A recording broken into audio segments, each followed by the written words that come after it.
8h39, é o último bloco deste programa de hoje e nós recebemos aqui a Jéssica Matheus de Souza, que é mestre e doutoranda em Sociologia Política, e também a Priscila Maris, que é presidente da Comissão de Direito Eleitoral da OAB Campos.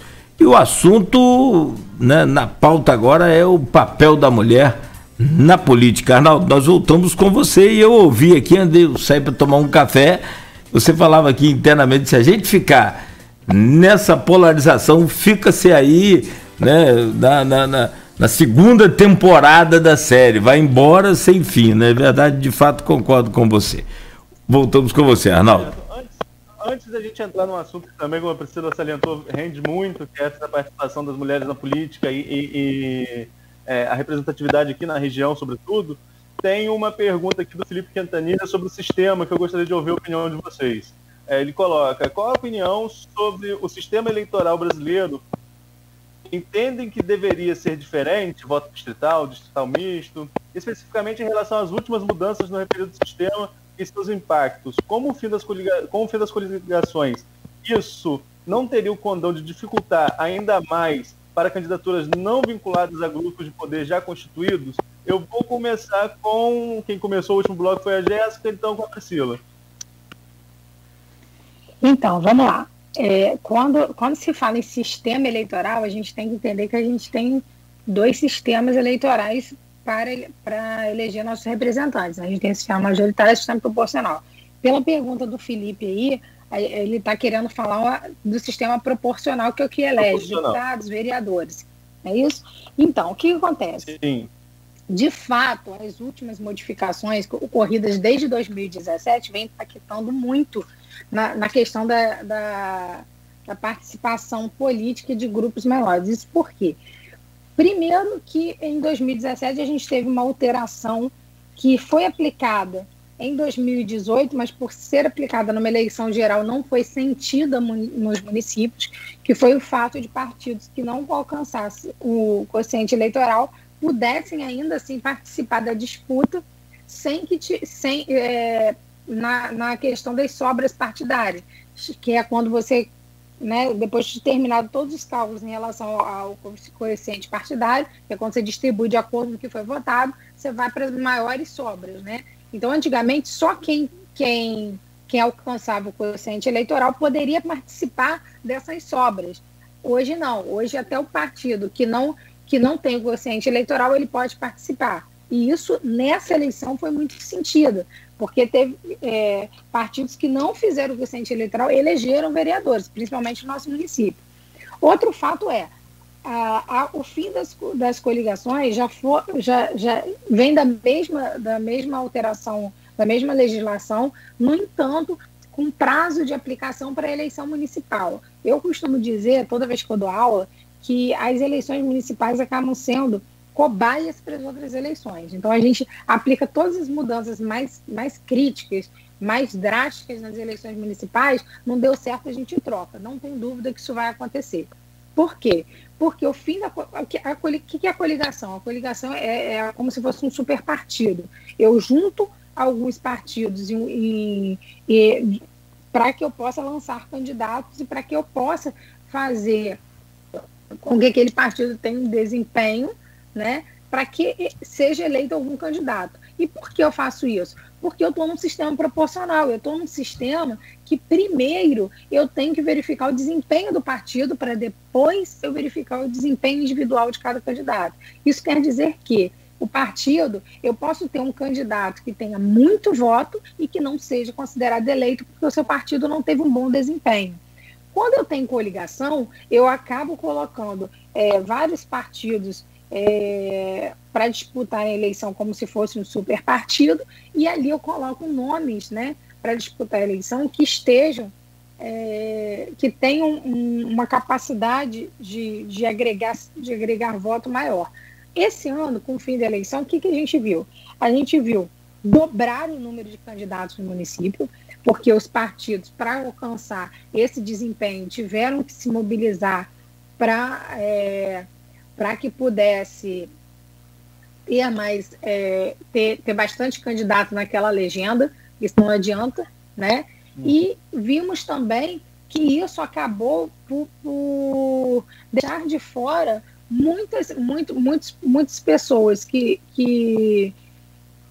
na verdade não tinham muita visibilidade, né? Apesar de a gente ter tido uma renovação grande na Câmara, que também não dá para se avaliar, porque a Câmara anterior não era uma Câmara de composição inicial, foi uma Câmara que foi alterada de acordo com decisões judiciais também, isso tem que ser levado em conta, mas a gente observou que houve esse tumulto processual, um monte de candidato, e aí o que aconteceu? Por exemplo, em determinados bairros, quando você tinha um candidato que tinha uma força, uma liderança naquele bairro, ele acabava agregando mais votos naquele bairro.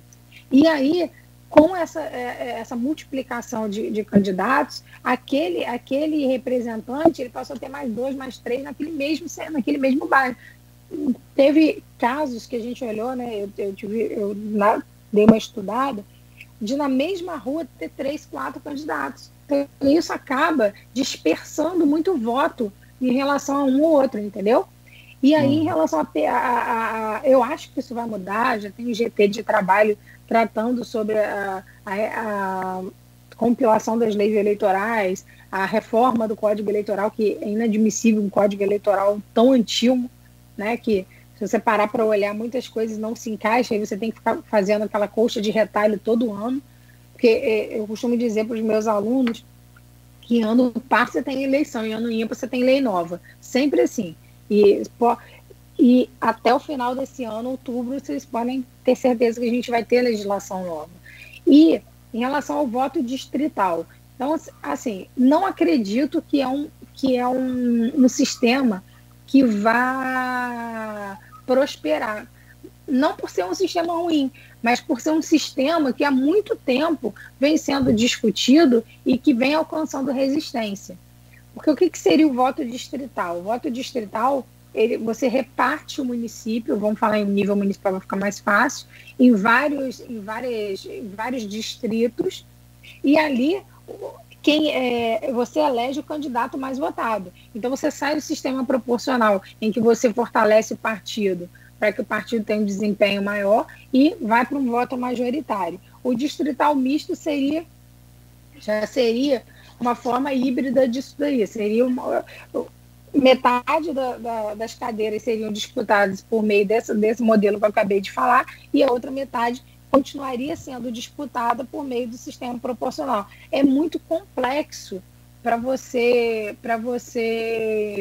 tratar sobre isso a curto prazo, entende? E a gente vê a resistência dos parlamentares, né, dos congressistas, em relação a aceitar esse tipo de mudança.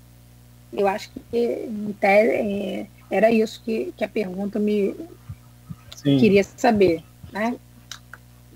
Jéssica, eu poderia repassar a pergunta a você, com certeza, porque essa questão de mudança do sistema eleitoral é uma discussão que rende muito, mas vamos avançar um pouquinho na pauta, por causa do nosso tempo. Eu queria já falar com você sobre a relação da participação da mulher na política, né? Ao longo da história, a mulher que só teve direito a voto no Brasil não, no mundo, recentemente, nós falamos do século passado, né? Menos de 100 anos, né, ainda.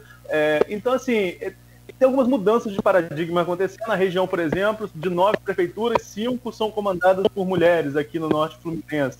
Mas a representatividade em Campos, por exemplo, foi esvaziada. A Câmara de Campos não tem nenhuma mulher eleita nessa legislatura. O que levou a esse cenário em Campos e como reverter isso no ponto de vista de participação efetiva da mulher na política?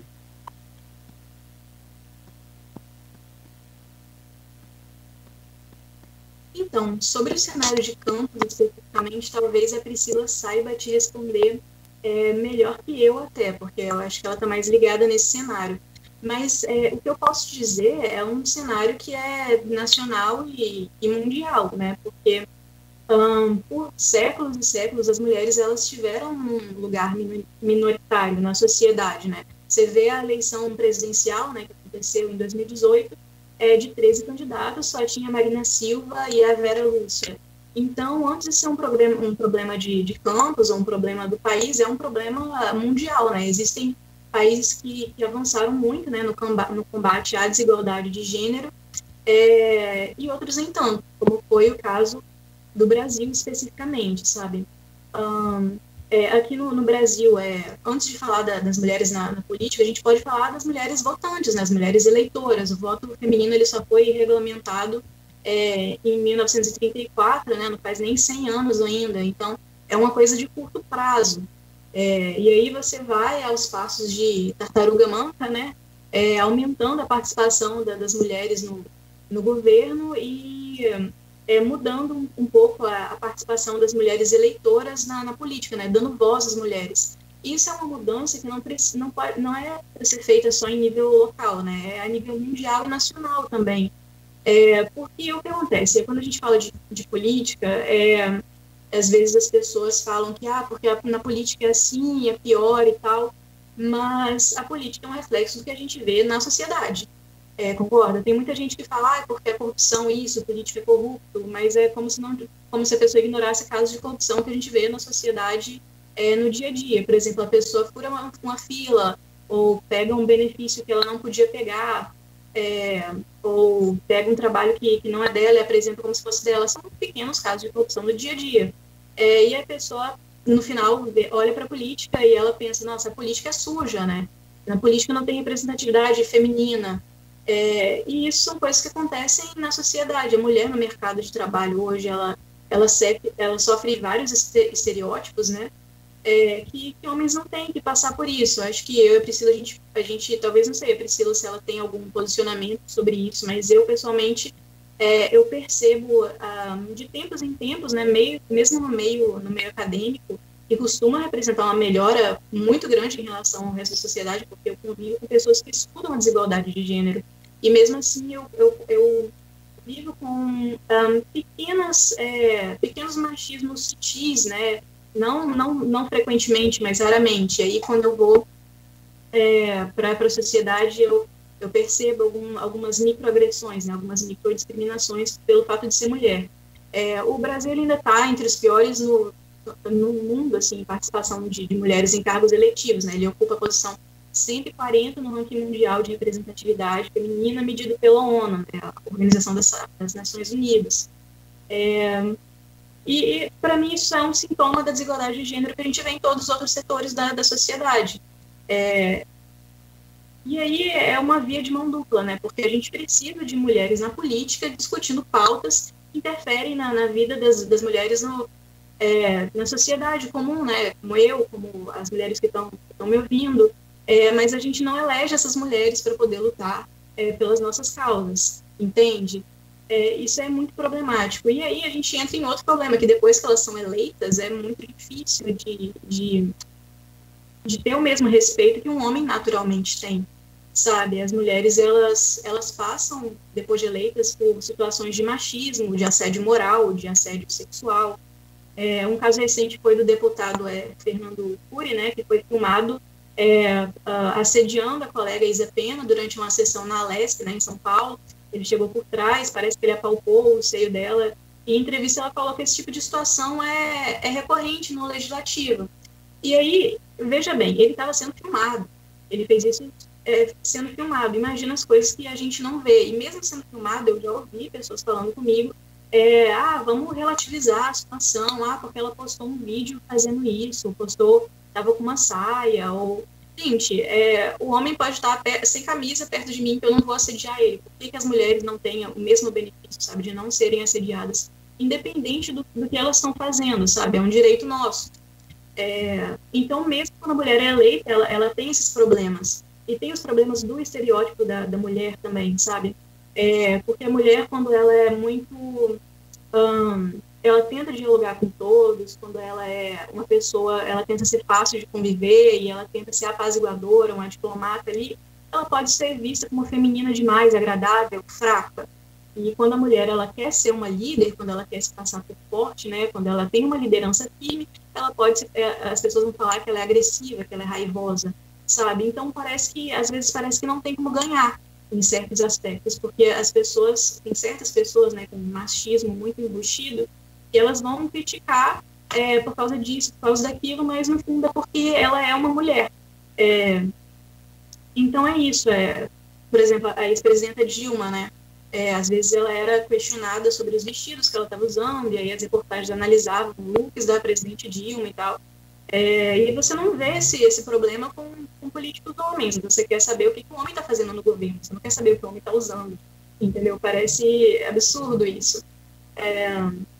Teve uma ocasião, em 2019, que o Bolsonaro estava com um moletom e chinelo de dedo junto com o terno, depois de uma reunião sobre a reforma da presidência, e até repercutiu um pouco, mas eu imagino como não seria pior se fosse uma mulher fazendo isso.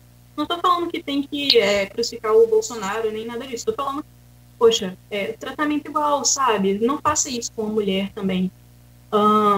Então, no final das contas, eu acho que é isso. É muito cultural. A gente tem que mudar essa cultura que coloca as mulheres nesse tipo de situação, nesses estereótipos, e conceder às mulheres o mesmo respeito que a gente naturalmente estende a qualquer homem no ambiente de trabalho, na política, sabe? Em vez de falar que a mulher é mandona, falar que ela é uma liderança, sabe? Em vez de falar que a mulher é incisiva, às vezes as pessoas falam que ela é agressiva. E aí fica realmente difícil, sabe? Tanto para as mulheres na política, tanto para as mulheres que a gente conhece, as suas irmãs, você, sua mãe, né? Se você é mulher e tal, suas amigas. Provavelmente, se você perguntar para uma mulher, você pode perguntar para ela, você já sofreu algum tipo de assédio moral ou sexual? E ela vai te falar sim, entendeu? É muito provável. Eu já sofri, sabe? Vários tipos de assédio. Não foi nada muito grave, mas essas microagressões, elas vão tirando um pouco a nossa... Não sei, a gente tem que continuar com a força de vontade, mas às vezes constitui um obstáculo, sabe, para a gente chegar onde a gente quer chegar. Basicamente isso, eu acho. Priscila, até por essa questão que a Jéssica levantou da possibilidade de um cerceamento até do lugar de fala, que é uma expressão muito usada hoje, mas eu estou falando do lugar de fala mesmo, no parlamento. Muitas mulheres, às vezes, tem mulheres que já estiveram no parlamento e falam que se sentiram meio oprimidas, mas de alguma forma impedidas de usar o espaço até mesmo para debate no próprio parlamento.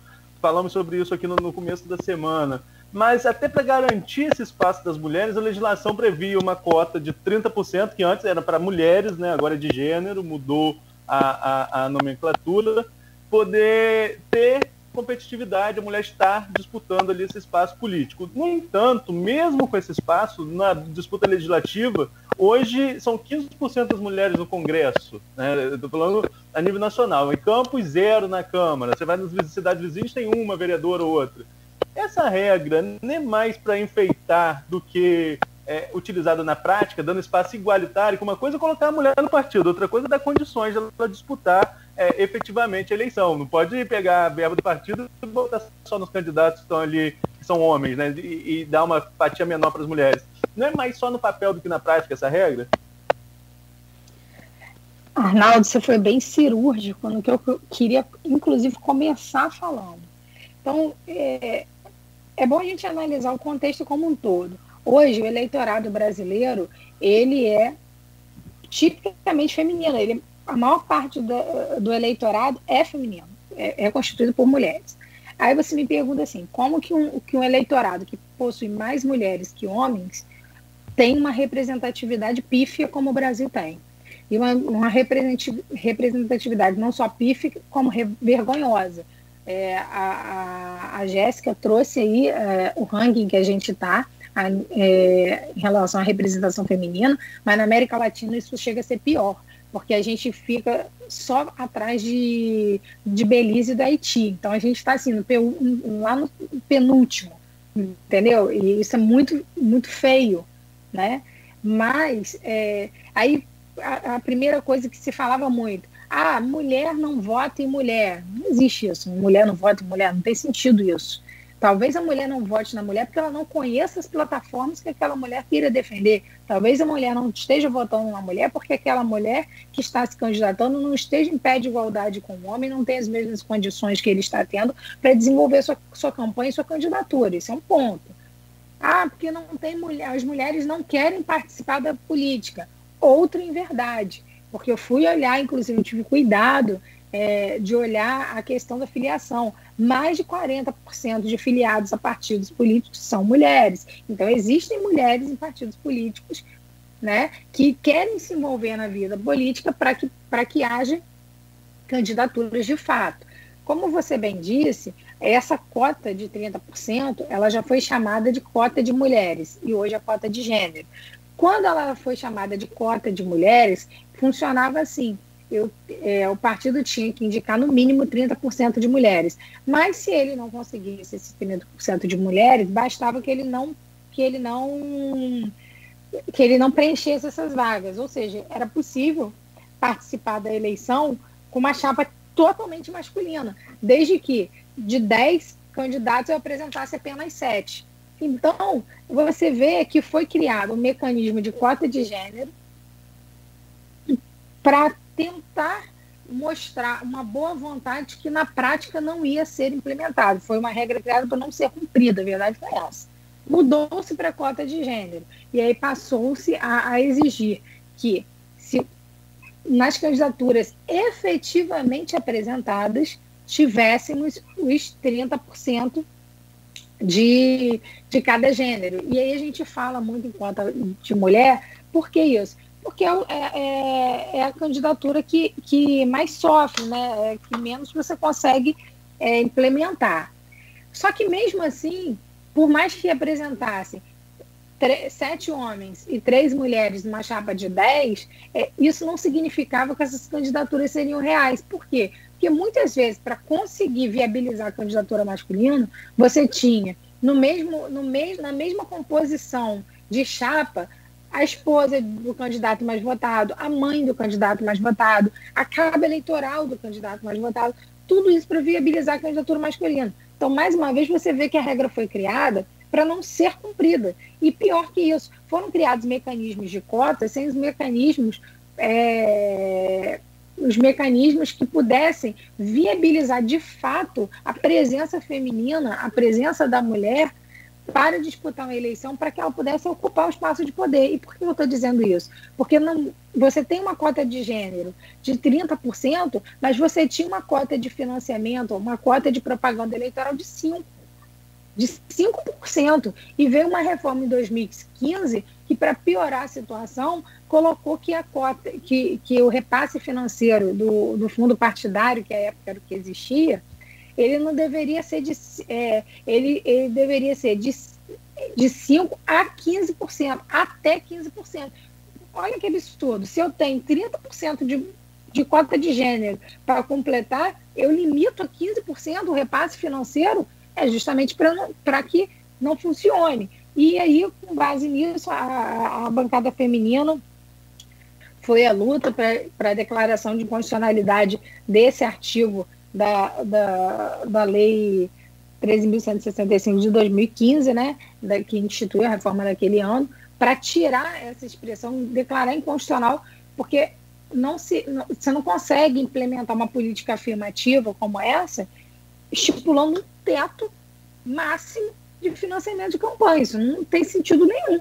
E aí o que acontece? Foi declarado inconstitucional, sendo que foi declarado inconstitucional, salvo engano, em março de 2018, já em pleno curso da campanha de 2018, em relação ao fundo partidário, quando, na verdade, neste cenário de 2018, o fundo partidário deixou de ser protagonista, porque a gente passou a ter o Fundo Especial de Financiamento de Campanha, que é o principal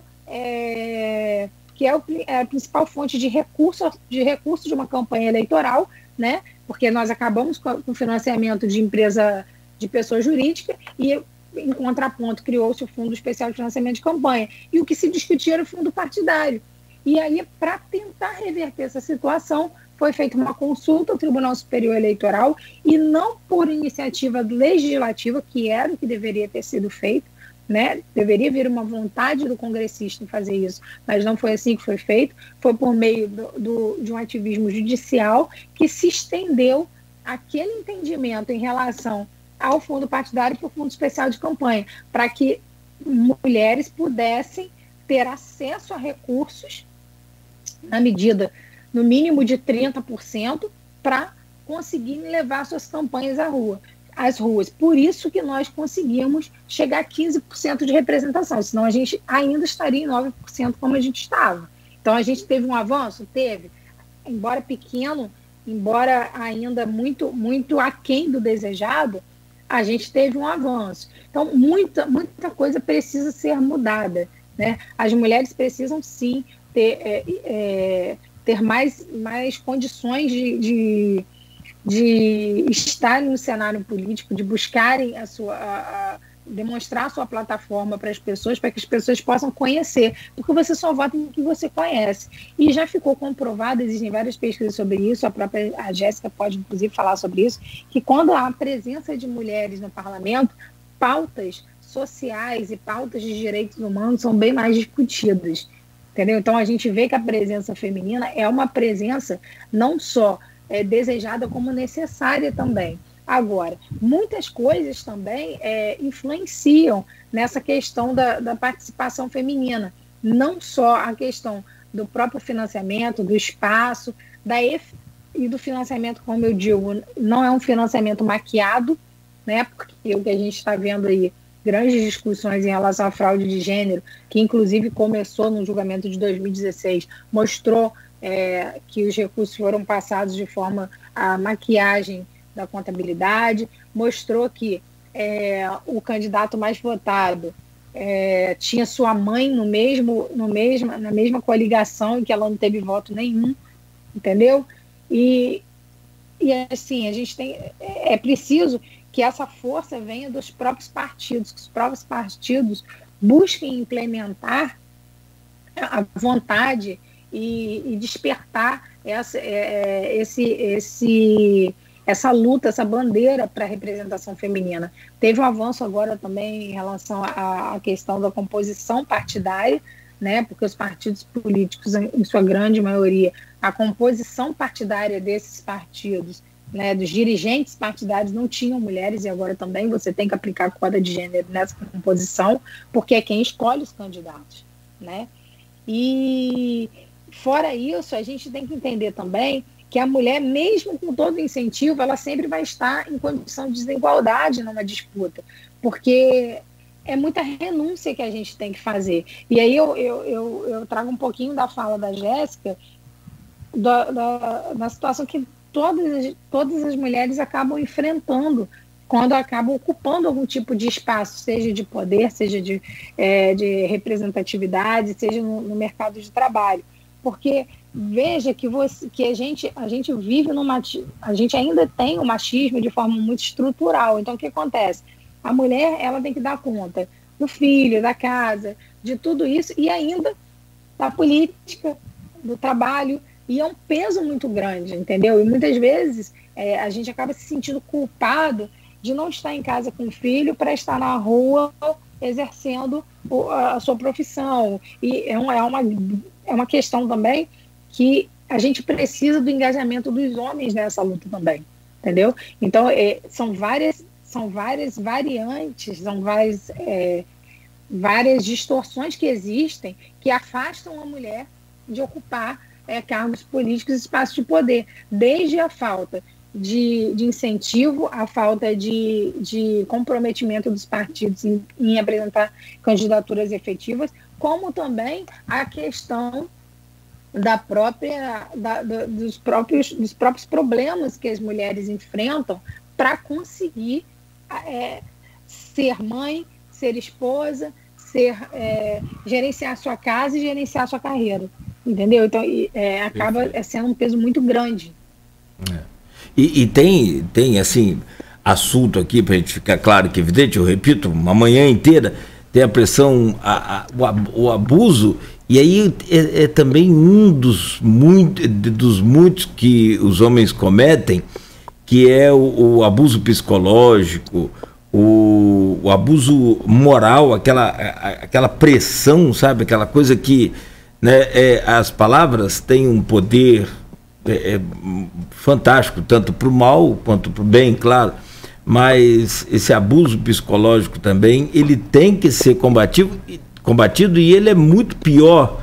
Não é que é muito pior, ele é tão ruim quanto qualquer outro abuso contra a mulher, mas ele é mais complicado porque ele é silencioso para os demais. Ele é uma coisa ali, como foi dito aqui mais cedo, é bem assim, pessoal. Velado, né? Velado, aquela coisa, sabe, aquela batidazinha. Então, é um terror psicológico. Gente, eu quero agradecer demais a vocês, eu fico assim, extremamente lisonjeado, feliz. Arnaldo também, parabenizar o Arnaldo, foi uma semana fantástica. Eu espero que, mesmo com toda a sutileza, com toda a simplicidade nossa do programa, nós tentamos aqui homenageá-las à altura. Eu acho que nós não conseguimos, mas nós tentamos. Muito obrigado, Jéssica Matheus de Souza, pela sua presença. Você ganhou um fã hoje, e também acredito que vários ouvintes, né, pelo seu conhecimento, pela forma de passar aí o seu conhecimento para a gente, né? Foi extraordinário poder recebê-la aqui. Muito obrigado pela sua presença. Muito obrigada, eu agradeço o convite. Foi uma felicidade muito grande para mim estar aqui com vocês, com a Priscila. Eu também aprendi muito, né, com as falas dela e com as colocações de vocês. É isso, muito obrigada. Parabéns aí mais uma vez pelo Dia da Mulher. E muito obrigado. Priscila, muito obrigado também. Você, não menos que a Jéssica, já tem aí o seu fã-clube também, né? Que você continue assim, sempre nos passando esse conhecimento de forma muito tranquila. Um grande abraço, parabéns pelo Dia da Mulher mais uma vez, e seja sempre bem-vinda a este Folha no Ar. Eu que agradeço ao Grupo Folha, ao Arnaldo, a você, Cláudio. Um prazer enorme conhecer a Jéssica, aprender com ela aí tudo que a gente falou. A gente podia ficar aqui o dia inteiro, porque são assuntos, né, que acabam por nos levar a discussões também transversais que acabam. Mas estou sempre à disposição de vocês, é um prazer enorme sempre estar aqui nesse espaço, debatendo, conversando, tirando dúvidas da população, e agradeço demais esse espaço que vocês deram a semana toda para todas as mulheres aí, e dizer que vocês alcançaram sim, vocês homenagearam com maestria todos nós nos sentimos muito homenageados pelo Grupo Folha. Muito obrigado. Arnaldo Neto, muito obrigado aí pela semana. Obrigado a Jéssica, a Priscila. Priscila já tem uns 10 anos já que eu perturbo quase que sempre que tem algum problema jurídico e político, né? A Priscila é a ponte que eu sempre recorri antes mesmo de eu chegar à Folha, quando eu ainda trabalhava lá em São João da Barra. Hoje está lá também como procuradora da Câmara de São João da Barra, e mais uma oportunidade, né? Que ela já passou pela Câmara de São João da Barra também. A Jéssica vai entrar para a agenda aqui agora como cientista social, para quando a gente tiver que perturbar. E Priscila sabe que eu ligo várias vezes. Não sabe, Jéssica, a encrenca que ela arrumou agora. Pois é. Mas agradecer demais as duas, programa de alto nível, um excelente debate. Acho que a gente conseguiu abordar muitos assuntos que poderíamos ficar muito mais tempo abordando aqui, mas não vão faltar oportunidades de convidar vocês para estar participando aqui com a gente. Nogueira, segunda-feira, Luiz de volta, né? Entrevistado a gente conhece aí no fim de semana, claro, no blog Opiniões, também no site, no folha1.com.br. Depois de longas férias, né, merecidas naturalmente, né, você agora dá uma pausa no Folha no Ar, volta na outra semana, e o Aloysio Abreu Barbosa estará de volta aqui na segunda-feira.